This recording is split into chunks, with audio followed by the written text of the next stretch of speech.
നമസ്തേ. 23/12/2024 തിങ്കളാഴ്ചത്തെ ഫലങ്ങളാണ് നമ്മൾ നോക്കുന്നത്.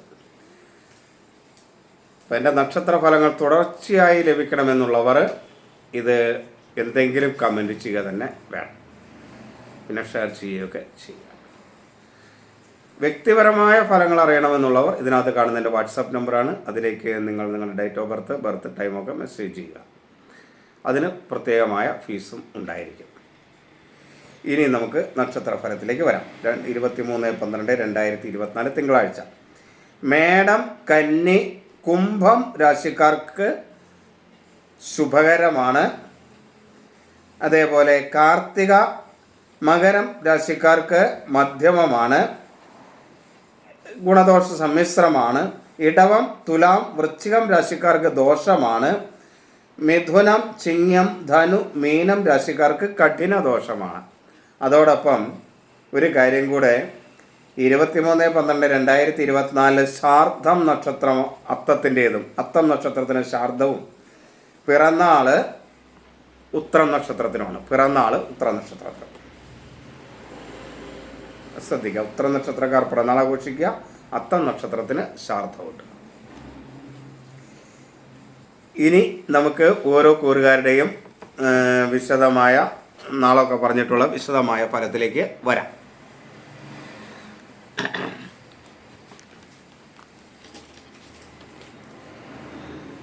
(23/12/2024) തിങ്കളാഴ്ച. അശ്വതി, ഭരണി, കാർത്തിക ആദ്യ കാൽഭാഗമാണ് മേടം. മേടം രാശിക്കാരെ സംബന്ധിച്ച് ഗുണകരമാണ്.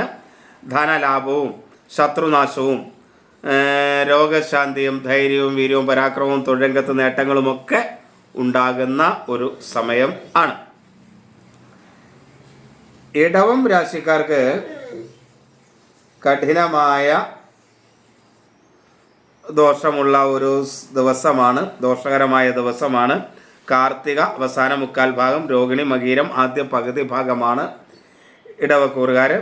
സ്വജനങ്ങളുമായിട്ട് കലഹവും ആവശ്യമില്ലാത്ത രീതിയിലുള്ള തൊഴിൽ രംഗത്തെ തർക്കവും തടസ്സവും ധനക്ഷയവും രോഗപീഠയും ശത്രുഭയവും മക്കളുമായിട്ടും കുടുംബക്കാരുമായിട്ടുള്ള അഭിപ്രായ വ്യത്യാസവും ഒക്കെ ആയിട്ട് ഇടവം രാശിക്കാർക്ക് ഒട്ടും അനുകൂലമല്ലാത്ത സമയമാണ്.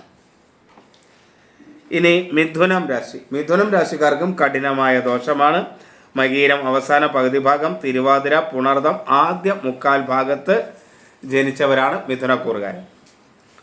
മിഥുനക്കൂറുകാരെ സംബന്ധിച്ചിടത്തോളം സർക്കാർ ഭാഗത്ത് നിന്ന് അനുകൂലമല്ലാത്ത സ്ഥിതി, കാര്യങ്ങൾ നടത്തി കിട്ടുവാനുള്ള താമസം, തൊഴിൽ രംഗത്ത് മേന്മയില്ലാത്ത അവസ്ഥ, അനുകൂലമല്ലാത്ത സുഹൃത്തുക്കൾ, ആരോഗ്യ പ്രശ്നങ്ങൾ, തൊഴിൽ രംഗത്ത് തടസ്സവും മറ്റു കാര്യങ്ങളും, ധനനഷ്ടവും, അനുകൂലമല്ലാത്ത യാത്രകളും മനസ്വസ്ഥക്കുറവുമായിട്ട് മിഥുന രാശിക്കാർക്ക് ഒട്ടും അനുകൂലമല്ല.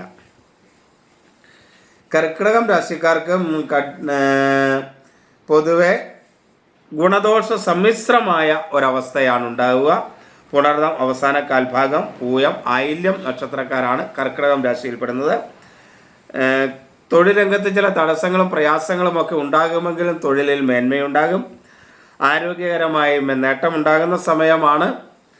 എന്നാൽ ചില അഭിപ്രായ വ്യത്യാസങ്ങളും കലഹങ്ങളും ഒക്കെ കുടുംബത്തിലുണ്ടാകുമ്പോൾ മേന്മയുണ്ട്. കുടുംബത്തിൽ ഭാര്യയും ഭർത്താവുമായി കലഹം ഉണ്ടാകുമെങ്കിലും അവർ തമ്മിൽ സൗമ്യമായിട്ട് ആ പ്രശ്നങ്ങൾ പരിഹരിക്കാനും കഴിയും. മക്കളുമായിട്ട് അഭിപ്രായ വ്യത്യാസം ഉണ്ടാകും. അപമാനവും മനസ്വസ്ഥക്കുറവും ഉണ്ടാകുന്ന ഒരു സമയം കൂടെയാണ് ശ്രദ്ധിക്കണം. ഇനി ചിങ്ങം രാശി. മകം, പൂരം, ഉത്രം ആദ്യ കാൽഭാഗത്ത് ജനിച്ചവരാണ് ചിങ്ങം രാശിയിൽ. ചിങ്ങം രാശിക്കാരെ സംബന്ധിച്ചിടത്തോളം കഠിനമായ ദോഷമുള്ള സമയമാണ്. ആരോഗ്യപരമായ കാര്യത്തിൽ പ്രത്യേകം ശ്രദ്ധിക്കണം. ധനനഷ്ടം, കുടുംബസ്വസ്ഥത ഇല്ലായ്മ, മാതൃവൃതസ്ഥാനീയരുമായിട്ടുള്ള അഭിപ്രായ വ്യത്യാസവും കലഹവും അപകീർത്തിയും അപകടങ്ങളുമൊക്കെ കൊണ്ട് പൊതുവെ ചിങ്ങം രാശിക്കാർക്ക് ഒട്ടും അനുകൂലമല്ലാത്ത സമയമാണ്. കന്നി രാശിക്കാർക്ക് പൊതുവെ അനുകൂലമായ സമയമാണ്.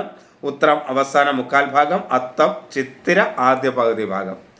സ്ഥാനഗുണവും ശത്രുനാശവും ആരോഗ്യവും നല്ല സുഹൃത്തുക്കളും മക്കൾ ഗുണവും കാര്യജീവവും എന്തു ഗുണവും ഒക്കെ ഉണ്ടാകും. പൊതുവെ കന്നി രാശിക്കാർക്ക് ഗുണകരമായ ഒരു ദിവസമായിരിക്കും ഇത്. ഇനി തുലാം രാശി. തുലാം രാശി എന്ന് പറയുന്ന ചിത്ര അവസാന പകുതി ഭാഗം, ചോതി വിശാഖം ആദ്യ മുക്കാൽ ഭാഗം. തുലാം രാശിക്കാർക്ക് ദോഷമാണ്, അനുകൂലമല്ലാത്ത ഒരു സമയമാണ്. ദ്രവ്യനാശവും മറ്റുള്ളവരിൽ നിന്ന് ചതിയും അതേപോലെ മക്കളുമായിട്ടുമൊക്കെ കലഹമുണ്ടാകുന്നതുകൊണ്ടുള്ള മനോദുഃഖവും തൊഴിൽ രംഗത്ത് നഷ്ടവും തടസ്സവും ദൈവാധീനക്കുറവും ഒക്കെ ഉണ്ടാകുന്ന ഒരു സമയമാണ്. പൊതുവെ തുലാം രാശിക്കാർക്ക് അനുകൂലമല്ലാത്ത ദിവസമാണ്. വൃശ്ചികം. വൃശ്ചികക്കാർക്കും അനുകൂലമല്ല, ദോഷം തന്നെയുള്ള ദിവസമാണ്. വിശാഖം അവസാന കാൽഭാഗം, അനിഴം തൃക്കേട്ട നക്ഷത്രമാണ് വൃശ്ചികം രാശി. അനുകൂലമല്ലാത്ത യാത്രകൾ, ആരോഗ്യ പ്രശ്നങ്ങൾ, കലഹം, ധനനഷ്ടം, മൃഗങ്ങളിൽ നിന്നും പക്ഷികളിൽ നിന്നുള്ള ഉപദ്രവങ്ങളൊക്കെ ഉണ്ടാകാം. അതേപോലെ ഭാര്യാഭർത്തൃ കലഹം, മക്കൾ മൂലം മനസ്വസ്ഥതക്കുറവ്, തൊഴിൽ രംഗത്ത് സ്വസ്ഥതയില്ലായ്മ, നഷ്ടങ്ങൾ, ഇങ്ങനെ പല രീതിയിലും വൃശ്ചിക രാശിക്കാർക്കും അനുകൂലമല്ലാത്ത ഒരു സമയം തന്നെയാണ്. ധനു രാശിക്കാർക്ക് കഠിന ദോഷമുള്ള ദിവസമാണ്. മൂലം, പൂരാടം, ഉത്രാടം ആദ്യ കാൽഭാഗമാണ് ധനുരാശി. ദൈവാധീനക്കുറവുള്ളൊരു സമയമാണ്.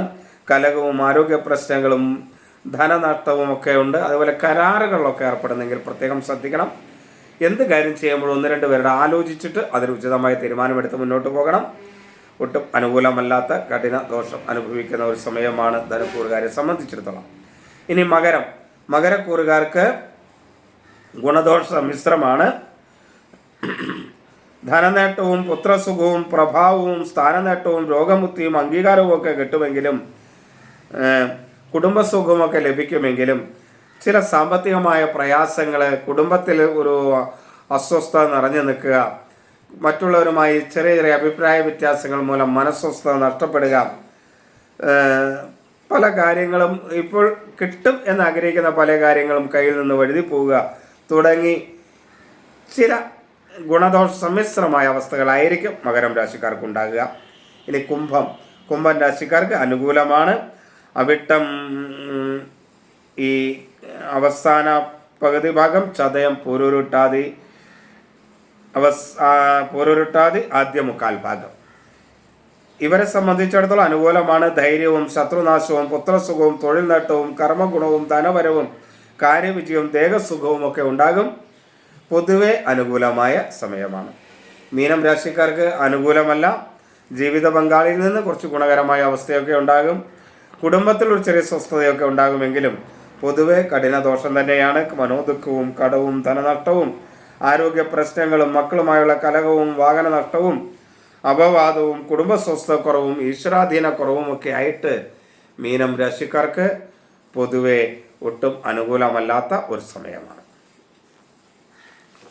ഇത് ചന്ദ്രാധിഷ്ഠിത രാശിഫലമാണ്. പൊതുവെ നാമജപവും ഈശ്വരാരാധനയും ഒക്കെ നടത്തിയാൽ ഈ പറഞ്ഞ കാര്യങ്ങൾക്ക്, ദോഷം പറഞ്ഞതൊക്കെ പൊതുവെ ഗുണകരമാകാം. പരിഹാരമുള്ള കർമ്മങ്ങളിൽ പെടുന്നതാണ് ഇപ്പോൾ ഞാൻ ഈ പറഞ്ഞ ദോഷങ്ങളും ഗുണങ്ങളുമെല്ലാം. അതുകൊണ്ട് ദോഷം പറഞ്ഞിട്ടുള്ളവർ നന്നായി പരിഹാരം ചെയ്യുക, ഈശ്വരാരാധന നടത്തുക, നാമം ജപിക്കുക, ക്ഷേത്ര ദർശനം നടത്തുകയൊക്കെ ചെയ്തിട്ട് ഈ ദോഷങ്ങളെ കുറയ്ക്കുക. എല്ലാവരെയും ഈശ്വരൻ അനുഗ്രഹിക്കട്ടെ എന്ന് പ്രാർത്ഥിക്കുന്നു. എല്ലാവർക്കും നമസ്തേ.